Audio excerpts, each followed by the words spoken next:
A minha saudação a todos vocês. É um prazer muito grande, um privilégio podermos estarmos aqui juntos, depois de 2 anos usando máscara, estarmos aqui desmascarados. Isso é maravilhoso. Eu quero agradecer à organização do simpósio, o convite que me foi feito para estar com vocês. Quero agradecer à liderança e à administração também da divisão e também agradecer a amável acolhida que temos recebido aqui. Tenho tido experiências muito boas, muito bonitas com os monitores, com todos, sempre me procurando, me perguntando se eu preciso de alguma coisa. Digo, não preciso não, já recebi mais do que eu mereço. Então, parabéns pelo trabalho de todos vocês e pelo esforço a organizar esse simpósio. A minha saudação aos colegas, professores, à comunidade aqui do IAP, aos irmãos que estão conosco, funcionários da escola, da União, enfim, todos que estão aí, cujos títulos eu talvez não saiba mencionar, mas é um prazer estar com vocês. E eu quero dizer que eu espero falar de tal forma que eu não feche as portas para o próximo simpósio. Então vamos lidar com o livro de Daniel.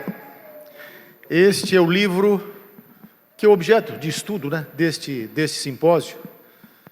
Um livro muito apropriado para o tempo em que vivemos, porque Daniel é um livro que, tecnicamente, nós dizemos é um livro apocalíptico.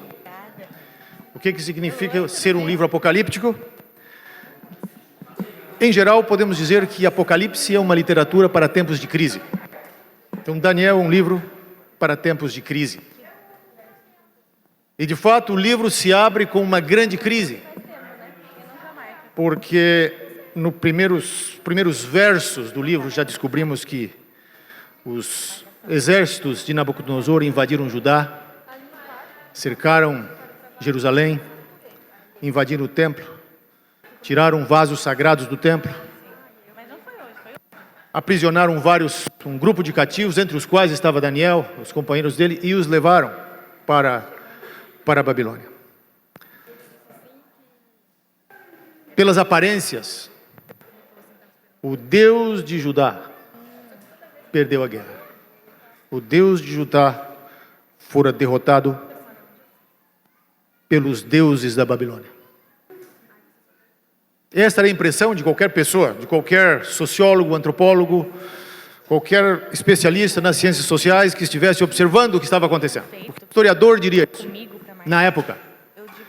Mas, de fato, é exatamente o contrário que está acontecendo. É o Deus de Daniel. É o Deus de Israel. É o Deus dos céus, como o próprio livro se refere a Deus muitas vezes, que está no comando da situação. E assim é o livro de Daniel. Aparentemente ele começa com uma derrota, começa com uma perda, mas de fato, como o próprio livro diz, foi Deus quem entregou Judá nas mãos de Nabucodonosor. Tudo está ocorrendo sob a autoridade de Deus. E no final do livro, Daniel termina, ou seja, o livro termina com uma promessa de Deus a Daniel. E Deus disse, agora tu vais até o fim, vai descansar, e no final, tu vais te levantar para receber a tua herança. Palavra herança, última palavra do último verso do livro. É aquela palavra usada no livro de Josué, para se referir ao loteamento, à distribuição da terra para as tribos de Israel. A herança que fora perdida no início do livro para a Babilônia, Deus agora retorna para Daniel no final do livro. Então o livro se abre com uma crise, se abre com perdas, mas termina com vitória. Então esse é o livro de Daniel. E quando nós analisamos o começo e o fim do livro, a gente tem uma ideia do próprio desdobramento, do grande conflito entre o bem e o mal. E nesta apresentação, eu quero dizer para vocês que eu não tenho assim nada novo para dizer, mas eu vou fazer um resumo do livro. Porque normalmente quando é novo, o risco de ser uma heresia é muito grande. Então vamos ficar com o básico, com aquilo que não é novo, mas uma coisa é certa: Não é novo, mas é importante. Nós precisamos saber. E nós precisamos dessa mensagem para os tempos em que vivemos, que são tempos de crise em todas as esferas da experiência humana. E esses dias eu estava me lembrando, quando eu era bem jovem, já faz um bom tempo, daqueles livros evangelísticos, período da Guerra Fria, e aparecia na capa lá um míssil lá, e os evangelistas utilizavam para mostrar para as suas audiências que o mundo estava para terminar, que os sinais estavam se cumprindo. E depois os mísseis desapareceram. Veio a paz, a União Soviética caiu, e agora, do nada, nós temos uma crise enorme na Europa do Leste. Então, eu acho que os mísseis logo vão voltar para as capas dos nossos materiais aí evangelísticos. Mas essa é a realidade. Essa é a realidade do mundo em que nós estamos vivendo. E eu quero dizer para vocês que Deus tem uma palavra para nós neste tempo. E o livro de Daniel é o livro para o tempo em que vivemos. Há 4 aspectos do livro que eu gostaria de destacar para vocês. E o que nós vamos fazer aqui é uma vista panorâmica do livro, uma visão geral. Imagine que você quer conhecer uma cidade, mas ao invés de pegar um táxi e ônibus e visitar diferentes ruas, diferentes bairros, diferentes restaurantes, você aluga um helicóptero, ou um balão, ou um avião, o que você se sentir mais confortável. E você sobrevoa a cidade, você vai ter a visão geral dos contornos da cidade, por onde passam os rios, se tem alguma ponte, alguma coisa assim. Então isso é o que nós vamos fazer aqui. E eu quero falar sobre a beleza multifacetada, ou a beleza multiforme do livro. Nós conhecemos o livro de Daniel como o livro das profecias. E com justiça, esse é o livro escatológico. É o livro que, de certa maneira, define aspectos fundamentais da nossa identidade, da nossa missão. E para as pessoas mais jovens, para aqueles que cresceram na igreja, conhecemos o livro de Daniel como a história de Daniel e dos companheiros dele. Quem não sabe a história de Daniel na Cova dos Leões, ou dos companheiros de Daniel na fornalha, isso está impresso na nossa mente desde a infância. Mas Daniel ainda é mais do que isso, embora tudo isso seja importante. Daniel tem alguns aspectos que são extremamente importantes, que se entrelaçam, que se interconectam, e eu quero dar uma pincelada em cada um, nessa visão bem panorâmica do livro, para que no final destas reflexões nós possamos sair daqui com uma visão reforçada daquilo que Daniel representa para nós como mensagem de Deus nesse tempo. Eu vou começar falando sobre a beleza estética de Daniel. Depois eu vou passar sobre o que Daniel tem nos dizer sobre a ética. Em terceiro lugar, quero falar um pouquinho sobre a teologia de Daniel. E vou terminar falando sobre o mais óbvio e mais elementar quando a gente pensa em Daniel, que é a escatologia de Daniel. Eu quero destacar alguns aspectos em cada uma destas sessões e tentar demonstrar como tudo isso se conecta, como tudo isso se relaciona, para tornar o livro de Daniel um livro de rara beleza. Tudo em Daniel tem um propósito. Muitos detalhes que nós encontramos em Daniel que aparentemente não tem, às vezes é difícil de entender. Quando a gente pesquisa, a gente estuda, a gente vai nos comentários, a gente lê o texto várias e várias vezes, finalmente a gente descobre que aquela palavra, aquela expressão, aquela maneira de explicar alguma coisa faz sentido, está ali porque está destacando e revelando algum aspecto importante da mensagem do livro. E vamos falar um pouquinho sobre a estrutura de Daniel. O livro de Daniel tem uma estrutura muito clara, muito bem organizada. Os capítulos 1 a 6 são basicamente as histórias de Daniel, seus amigos na Babilônia. O sonho de Nabucodonosor, evidentemente, no capítulo 2. E os capítulos 7 a 12 é um livro de profecias, de visões, basicamente. Então, essas são as duas grandes divisões do livro. Se a gente quisesse simplificar as coisas e saber como o livro se estrutura, se organiza, é capítulo 1 a 6, capítulo 7 a 12. 1 a 6, a parte histórica, a parte narrativa, embora ela contenha uma profecia, e os capítulos 7 a 12, então, são os capítulos das profecias escatológicas.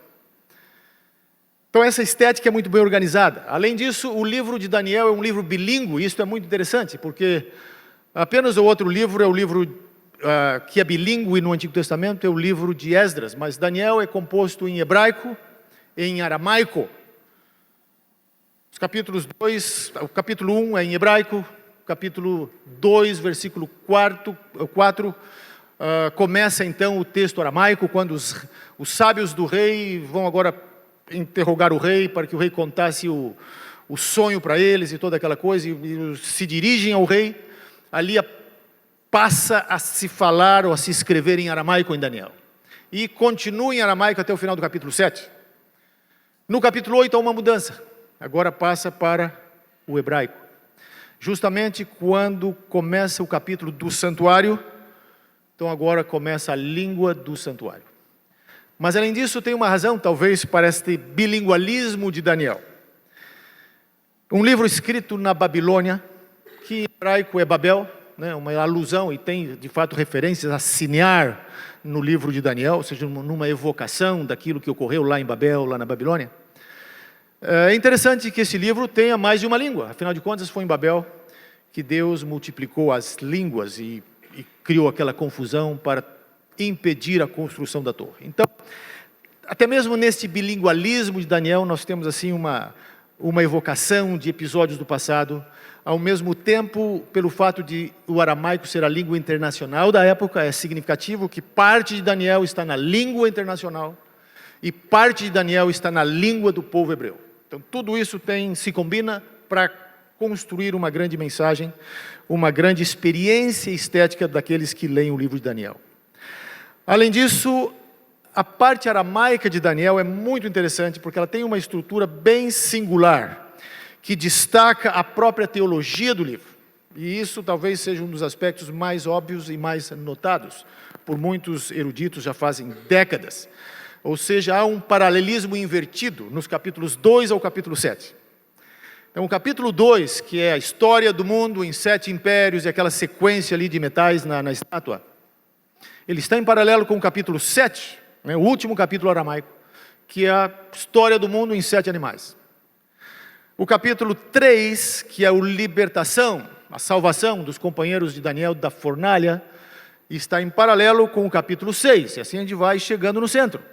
E no centro estão os 2 capítulos. O capítulo 6, de fato, é o livramento de Daniel dos leões, da cova dos leões. Então tem livramento no capítulo 3, livramento no capítulo 6. Capítulo 3, o capítulo 4, é o capítulo no qual Deus tira o reino de Nabucodonosor por um período limitado de tempo e o devolve depois. Mas sim, no capítulo 4, Deus mostra que ele tem poder para tirar reis e pôr reis.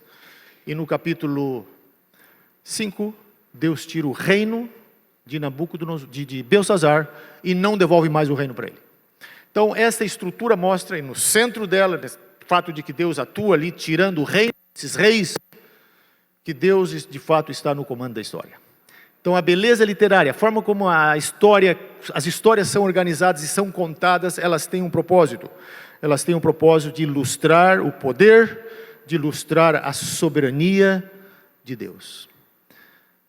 Assim, cada detalhe, a forma como os personagens de Daniel são relatados, a forma como Daniel descreve, né, as experiências que os seus companheiros sofrem, as experiências que ele mesmo, pelas quais ele passa, todas elas são escritas de uma forma extraordinariamente bela, do ponto de vista literário. E aqueles que estudam literatura e que têm, digamos assim, o gosto, o treinamento para apreciar esse tipo de expressão literária, de fato apreciam muito o livro de Daniel. É um livro extremamente belo.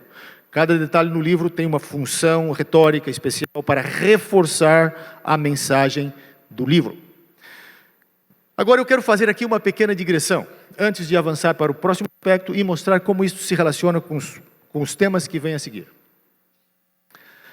Quando nós falamos sobre literatura, em ler Daniel como literatura, e foi exatamente o que eu fiz aqui, mostrando essa organização literária, a forma como esses capítulos se organizam, além desses paralelismos que nós encontramos na parte aramaica, Daniel tem uma característica literária extremamente importante, que é o princípio da recapitulação, ou seja, as diferentes cadeias proféticas se repetem, se recapitulam, e à medida que elas se sucedem, elas vão não somente recapitulando o anterior, mas acrescentando algo novo. Sim, o capítulo 2 é a história do mundo em 7 impérios, ilustrado, representado por metais. Capítulo 7 é a história do mundo com os 4 animais.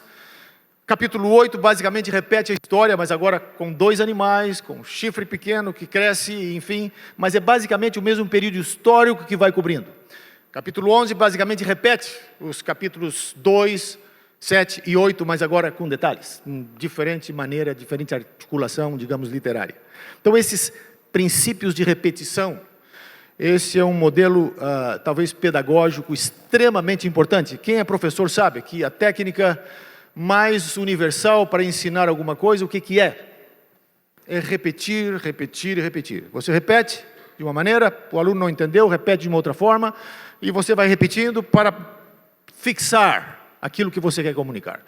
Deus, como pedagogo, por excelência, como pedagogo supremo, através de Daniel, Deus está exatamente usando esta técnica. Deus está repetindo, dando diferentes profecias, com diferentes linguagens, diferentes simbolismos. Cada profecia introduz um elemento novo, e assim a verdade vai sendo comunicada em todos os seus aspectos, em todas as suas facetas. Mas agora eu quero, então, fazer essa digressão aqui, para um detalhe muito importante para vocês.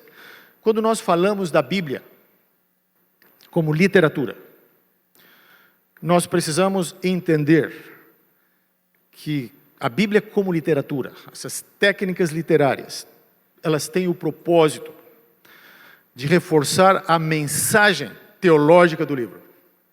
São técnicas para enfatizar aspectos da mensagem. E ademais, a Bíblia como literatura não exclui a historicidade do texto bíblico. Por que eu estou dizendo isso? Estou dizendo isso porque existe um movimento na teologia, um movimento atual, que nós chamamos, esse é o termo técnico, movimento de teologia pós-liberal, que surgiu aí na Universidade de Yale, na Escola de Divindade, por alguns indivíduos que se tornaram famosos, porque eles propuseram uma nova forma de ler a Bíblia, uma nova forma de vivenciar a religião. E a teologia liberal, pós-liberal, como o nome diz, ela vem de uma certa maneira com uma reação à teologia liberal. A teologia pós-liberal, ela enfatiza a religião, ela enfatiza a Bíblia como narrativa. Até aqui parece que não tem nada de mais. Mas o problema da teologia pós-liberal é que ela entende que a narrativa é o começo, é o meio e é o fim de tudo. Do ponto de vista da teologia liberal, não existe nada fora do texto. O Deus que se apresenta no texto, de fato, é um personagem do texto. Se relacionar com esse Deus como se for uma entidade fora do texto, simplesmente não passa pela cabeça dos teólogos liberais. Porque toda a experiência religiosa se dá na interação do leitor com a sua imaginação, com o texto. Existe um teólogo do Antigo Testamento, muito conhecido, Walter Brueggemann. E ele escreveu uma teologia, uma massiva teologia do Antigo Testamento. E ele escreve coisas impressionantes ali, porque ele tem uma capacidade extraordinária de observar o texto, de encontrar detalhes no texto, de descobrir a retórica do texto. E quando a gente lê Brueggemann, a gente se pergunta como é que esse indivíduo consegue ver essas coisas, por que eu não vi isso antes? Por que só ele está vendo isso? Mas, de fato, tem coisas bonitas ali. Só que tem um problema. Para Brueggemann, tudo se resume ao texto. O Deus do texto existe no texto. Ele não existe fora do texto. E a experiência religiosa é simplesmente uma experiência de imaginação, digamos, de contemplação estética do texto, de diálogo, de compaixão, de comunidade, e fica por aí. Não existe uma realidade fora do texto. Os autores bíblicos, quando se utilizam da literatura, os autores do Novo Testamento, quando citam o Antigo Testamento, quando Paulo toma uma palavra hebraica semente, lá de Gênesis, e agora vai discutir as implicações dessa palavra estar no plural, e faz uma leitura cuidadosa do texto, ele não está reduzindo a verdade ao texto, mas ele está se referindo a algo que existe fora do texto. Então esta é a diferença da teologia pós-liberal que existe por aí, muito usada hoje nos meios acadêmicos, para a visão bíblica da literatura. Então essa é a diferença. Para nós existe beleza literária, para nós existe retórica, mas a beleza literária da Bíblia, ela tem o propósito de enfatizar, de reforçar a mensagem e de apontar para algo que está fora do texto, ou seja, para Deus, que está fora. É uma realidade extratextual. Então eu só queria fazer essa ressalva para que ninguém pense aqui que eu sou um pós-liberal, e aí posso ter um problema. Se alguém bota no Facebook aí ou no Twitter que o pastor Elias está agora pós-liberal porque falou sobre as narrativas do texto, eu posso ter problema. Então já quero deixar isso bem claro para vocês. Bom, esse é o aspecto literário. Agora nós vamos para os aspectos éticos do livro. Daniel tem profundos ensinamentos éticos. Talvez um dos livros bíblicos onde a ética é mais ilustrada e mais desenvolvida de forma quase que explícita é o próprio livro de Daniel. É claro que nós temos as leis do Antigo Testamento, o Sermão da Montanha, e temos muitas outras coisas. E a própria, claro, experiência de Jesus. Mas a experiência de Daniel e dos seus companheiros, ela é singular na Bíblia, porque ela ilustra a fidelidade a Deus, a obediência a Deus, nas circunstâncias e situações mais extremas da vida. Nós certamente nunca tivemos, e oxalá jamais tenhamos, que experimentar o deslocamento do exílio. Então você imagina você ser arrancado da sua família, da sua língua, da sua terra, ser levado para uma terra estranha, no meio de gente que tem uma outra religião, uma outra língua, contra a sua vontade e jogado lá. E aí talvez algumas pessoas dizendo para você, não, o seu Deus é inferior ao meu Deus, aos meus deuses, porque os nossos exércitos derrotaram os seus exércitos. Então essa é a experiência de Daniel. Ademais, a derrota de Judá significava, digamos assim, o esfacelamento das instituições mais importantes que davam identidade ao povo de Israel. Ou seja, o rei, que era o escolhido de Deus, o ungido de Deus, agora era cativo, agora estava sob o domínio babilônico, né? Era um vassalo de Babilônia. O próprio templo, que era o lugar, o centro da habitação de Deus, agora havia sido pilhado, seus móveis haviam sido levados, ou seja, vasos haviam sido levados para a Babilônia. A própria terra, que era o presente de Deus, a dádiva de Deus para o povo, agora estava sob o controle babilônico, era praticamente uma província da Babilônia. Então eles perderam tudo. Eles não tinham para onde olhar, porque a experiência deles era de derrota. E numa situação dessa, eles poderiam ter simplesmente abandonado a Deus e se deixado absorver pela cultura contemporânea, pela cultura da Babilônia. Mas ao invés disso, o que eles fazem?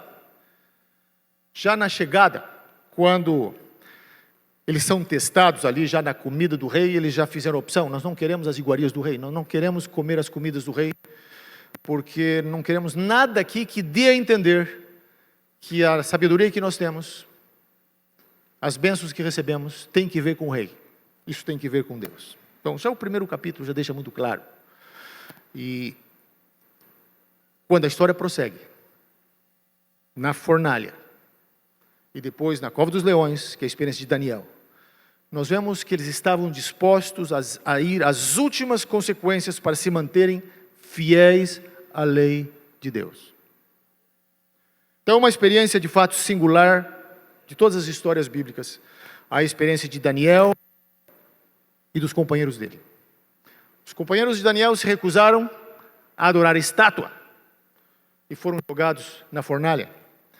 Daniel se recusou a fazer pedidos para outros, para o rei, e continuou orando a Deus, e foi jogado na cova dos leões. Então este é o preço que eles estavam dispostos a pagar para serem obedientes, para serem fiéis a Deus. E um detalhe extremamente importante: quando os companheiros de Daniel foram jogados na fornalha, ninguém sabe onde Daniel estava, porque o texto não fala nada. Simplesmente diz que eles foram jogados na fornalha, e a gente fica se perguntando, mas onde estava Daniel? O que aconteceu com ele? Por que ele não fez parte daquela experiência? Por que o rei não cobrou dele também que adorasse a estátua? O texto não menciona, não é relevante para a história. Talvez estivesse viajando, não sabemos. Mas eu creio que o ponto aqui é mostrar que os companheiros de Daniel poderiam ser fiéis, mesmo na ausência de Daniel, que era o grande indivíduo ali da história, o grande herói, ele era o grande sábio ali. Eles poderiam ser fiéis sem a presença de Daniel, poderiam ser fiéis porque essa é uma decisão deles. A fé dos três companheiros não dependia da fé de Daniel. E quando Daniel é jogado na cova dos leões, ninguém sabe onde estavam os companheiros dele. Ninguém sabe, não menciona. O texto simplesmente omite esta referência. As pessoas perguntam, mas onde estavam os companheiros de Daniel? Ninguém sabe. Mas eu creio que o ponto ali é mostrar que Daniel poderia ser fiel sozinho. Ele não dependia de apoio moral, psicológico dos companheiros dele. Sozinho, ele permaneceu fiel quando a prova chegou e ele venceu. E mais do que isso, ou antes desse desfecho final, Daniel continuou orando. Mesmo quando houve o decreto do rei para que ele não orasse, ele continuou orando. Mas ele poderia ter fechado as portas do apartamento dele, lá da casa dele. Eu digo as janelas. Por que ele deixou a janela aberta? Para que as pessoas ouvissem que ele estava orando para o Deus dele. Talvez fosse eu teria fechado a porta, a janela, eu ia orar para o meu Deus, ninguém ia ficar sabendo e eu me salvava. Mas não foi assim que Daniel fez. Daniel deixou as janelas abertas para que todos vissem que ele não se dobraria ao decreto do rei. E ao assim fazer, Daniel basicamente estava seguindo a instrução de Salomão em 1 Reis capítulo 8, a inauguração do templo, quando Salomão disse, olha, quando ele faz aquela oração para Deus, ele diz, quando o teu povo estiver cativo, e orar para este lugar, Senhor, responde do céu o lugar da tua habitação. Então Daniel estava orando para Jerusalém, mas ele sabia que Deus ia responder do santuário celestial. Embora o santuário celestial não está aqui explicitamente mencionado, mas está implícito, né? Esta é a teologia que está aqui. Isso está no capítulo 6. Já no capítulo 7, então, entra a primeira cena de juízo, que é uma cena de santuário. Capítulo 7, que vai ser reforçada pelo capítulo 8.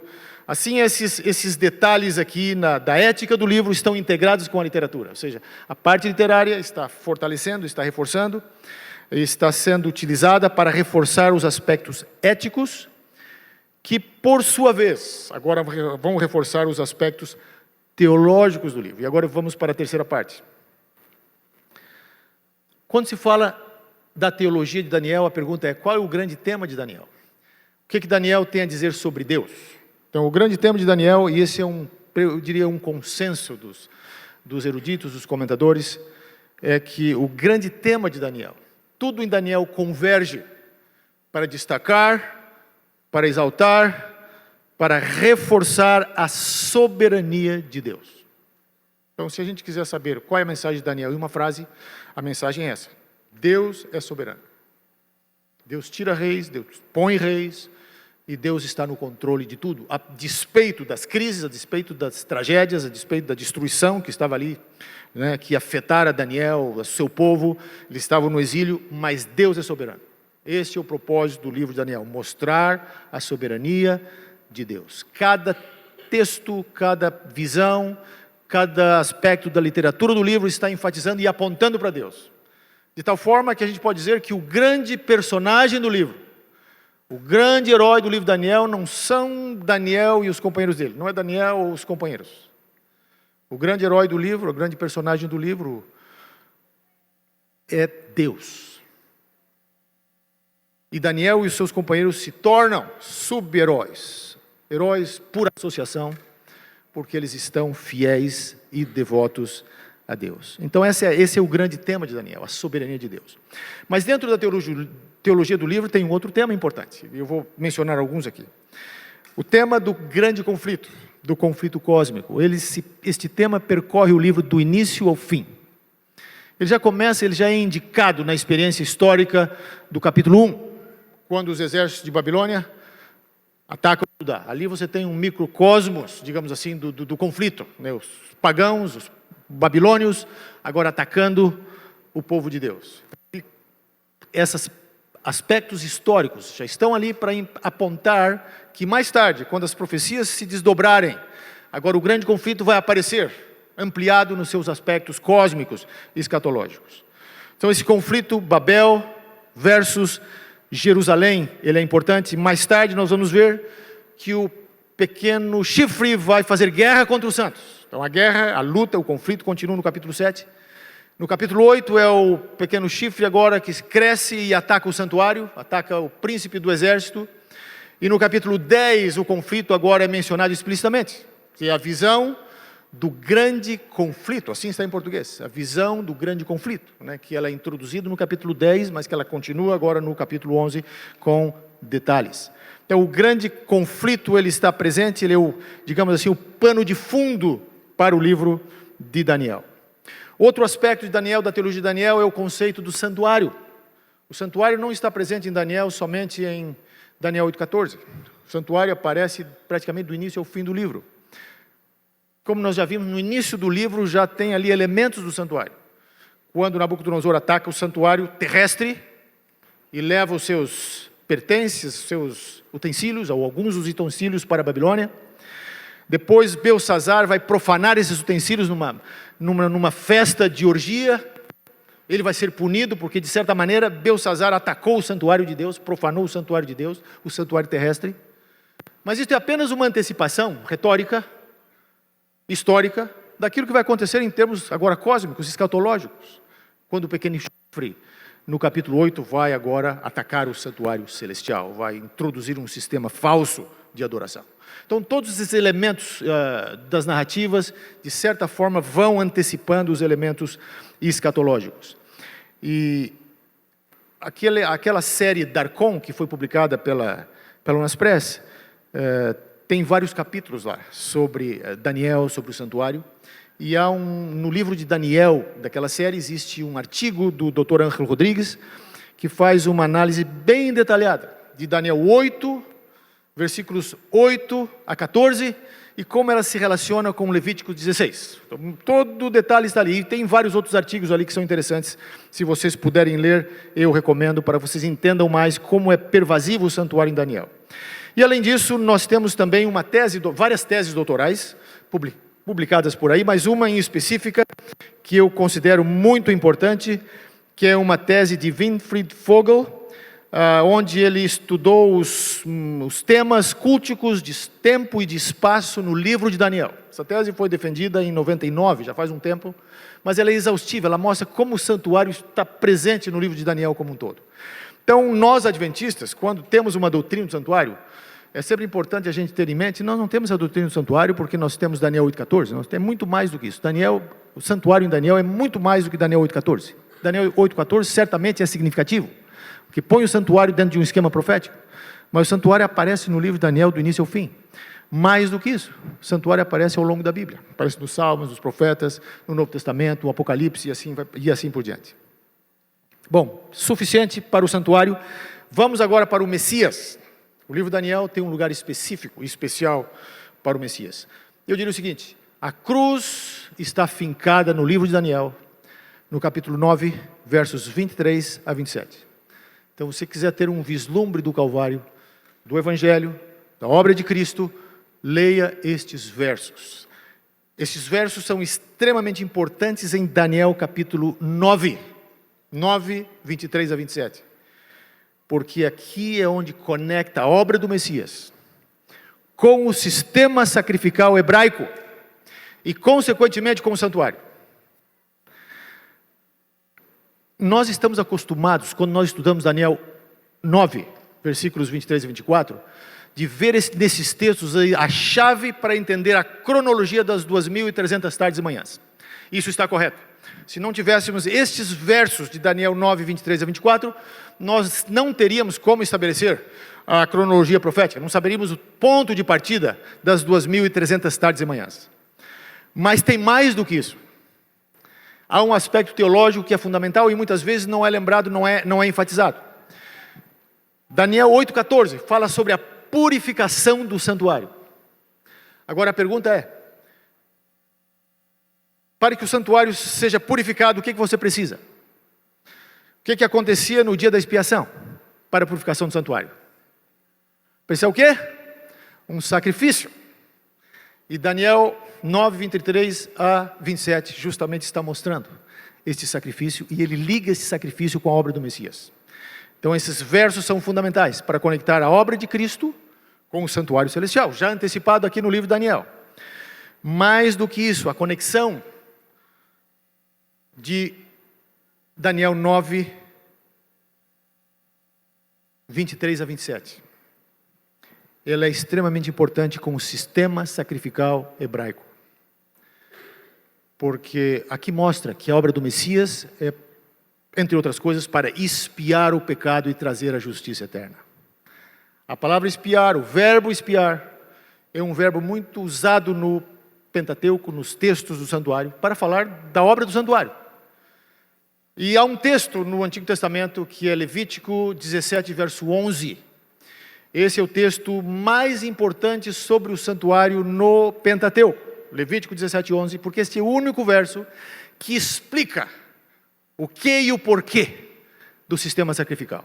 Eu vou ler rapidamente para vocês. Porque a vida da carne está no sangue, eu o tenho dado a vocês sobre o altar, para fazer expiação pela vida de vocês, porque o sangue fará expiação pela vida. O que o texto está dizendo é que Deus dá o animal sacrificado ao povo de Israel, para que seja oferecido sobre o altar, para que aquele animal possa substituir a vida do pecador. O que Deus está dizendo aqui é o seguinte: o sistema sacrificial, o sistema de sacrifícios, o sistema do santuário, não é uma invenção ou uma reflexão, uma elaboração humana. Foi Deus que deu sobre o altar. Aquilo que o pecador leva lá para oferecer para Deus, é Deus quem dá. Um sistema de salvação que nasce da obra, da iniciativa, de uma concepção, de uma invenção humana. Isso seria paganismo. Esse verso diz: o que acontece no altar, acontece porque Deus deu. É sob a soberania de Deus que o sistema funciona. E Daniel 9, 24 a 27, ou 23 a 27, justamente linka essa questão do santuário com a obra do Messias, com Jesus Cristo. Então, Daniel 8, 14, sem 9, 24 a 27, fica também no ar, teoricamente. Nós precisamos do capítulo 9, para entender a obra do Messias, que é a obra do Messias que vai dar legitimidade, vai dar possibilidade do santuário funcionar. E aqui eu quero dizer uma coisa muito importante para vocês, indo já para a conclusão. O cristianismo sem a cruz é paganismo. Hoje existem vários movimentos religiosos por aí, tanto entre os evangélicos, como entre nós, que estão propondo um novo tipo de religião. Alguns chamam de adventismo progressista, né? Adventismo moderno, enfim, outros títulos por aí, porque eles entendem que a mensagem bíblica já está desatualizada, a Bíblia precisa ser renovada, a Bíblia precisa ser lida com outras chaves hermenêuticas, essa é uma palavra que eles gostam de usar, mas eu quero dizer que tudo isso aí não passa de cristianismo distorcido ou paganismo, e o teste é muito simples. Todos esses movimentos não têm a cruz. Não vi nenhum desses movimentos enfatizar a obra de Cristo na cruz do Calvário. E há uma citação de um famoso teólogo, Richard Niebuhr. Ele fez uma citação uma vez que se tornou lapidar, que ela é repetida e repetida por quase todo mundo. Quando ele faz uma crítica do liberalismo, que também se aplica ao pós-liberalismo, ele diz o seguinte: estes movimentos teológicos, liberais, pós-liberais, o que eles estão propondo é, e agora eu cito ele: um Deus sem ira, que trouxe homens sem pecado para um reino sem julgamento, através da ministração de um Cristo sem uma cruz, fecha aspas. Então esses movimentos sem a cruz são espúrios, eles não são cristãos, e nós precisamos restaurar a cruz ao centro da mensagem do Evangelho. Porque restaurando a cruz, nós validamos o santuário. Nós precisamos das duas coisas. Não existe santuário sem cruz, e não existe uma obra da cruz sem o ministério do santuário celestial. E Daniel 8 e 9 justamente faz essa conexão do santuário celestial com a obra de Cristo. Mas o livro de Daniel tem também implicações missiológicas, porque em Daniel 9 nós temos aí o conteúdo do Evangelho. Qual é o conteúdo do Evangelho? É a obra do Messias. É o que ele fez na cruz para nos salvar. E a continuidade, os efeitos, as consequências da obra da cruz, que agora se desdobram no céu, através do julgamento celestial, através do santuário celestial. Mas Daniel também tem agora implicações profundas para a missiologia. Daniel se conecta com Apocalipse com Isaías capítulo 53, com a obra do Messias, com o servo sofredor. Paulo em Filipenses capítulo 2, verso 14, quando ele ilustra, quando ele fala para os filipenses que estão vivendo no meio de uma cultura corrupta, cultura pagã, ele faz um apelo para eles, para que eles brilhem como estrelas, numa referência a Daniel capítulo 2, os que vão brilhar como as estrelas do firmamento. E em adição a isso, é importante lembrar que quando Jesus dá a grande comissão para os discípulos, ele diz assim: toda autoridade me foi dada. E essa expressão, esta autoridade me foi dada, ela vem de Daniel capítulo 7, porque em Daniel capítulo 7, a autoridade é dada ao Filho do Homem. Então, quando Jesus dá a grande comissão, de uma certa maneira ele está apontando para a autoridade do Filho do Homem de Daniel 7. Então há muitas conexões, e eu tenho muito o que vos dizer, mas vós não podeis suportar agora, porque o tempo acabou. Obrigado pela atenção de vocês.